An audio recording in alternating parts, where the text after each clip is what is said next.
কুষ্টিয়া 250 শয্যার হাসপাতালে চিকিৎসারত রোগীদের বাইরে বিভিন্ন ডায়াগনস্টিক সেন্টার ও ক্লিনিকে ভাগিয়ে নেয়ার ঘটনা বেড়েই চলেছে।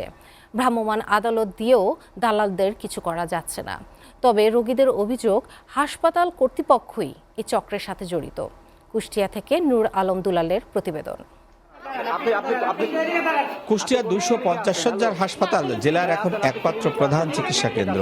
ডাক্তার, নার্স ও চিকিৎসা সেবাও মোটামুটি স্বাভাবিক। এরপরেও হাসপাতালের প্রধান গেটের সামনে থেকে বেসরকারি ক্লিনিক, ডায়াগনস্টিক সেন্টারের দালাল চক্রের দৌরাত্ম্য বেড়েই চলেছে। ভালো চিকিৎসক আছেন জানিয়ে হাসপাতালের ভেতর থেকে কৌশলে ডেকে নিয়ে আসেন রোগীদের। আমি কইছি আপনার হাতে কাগজ দেবো না, মনে করেন এইটুকি জানি, আর ওই লোকটা কোন গেল আমরা দেখিনি। নামি কি মানে মহিলা বলছে, ভাই আমি এই পাশে যাবো, পরীক্ষা করবো, রেডি রোডটা একটু পার করে দিতে হবে। প্রেসক্রিপশন খরচ নাকি সেটা দেখার জন্য। আমার আম্মার নাম পারুল।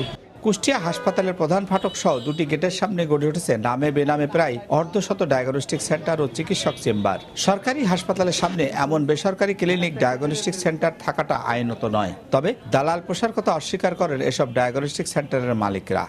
আমাদের আশপাশে কিছু বিজনেসম্যান তারা আমাদের এই গুডউইলটা নষ্ট করতে চাচ্ছেন। আপনারা সরজমিনে তো দেখেছেন, আমার ঘরটা একদমই দালাল মুক্ত, আমরা দালাল বিজনেস করি না।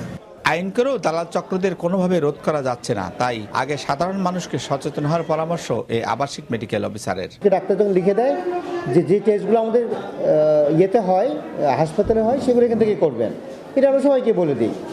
তো এরপরেও যদি মানে মানুষরা সচেতন না হয়, তাহলে দুইটা কাজ, আইনের সহায়তা নেওয়া এই দালালদের জন্য, তো সেটা আমরা অলরেডি নিয়েছি।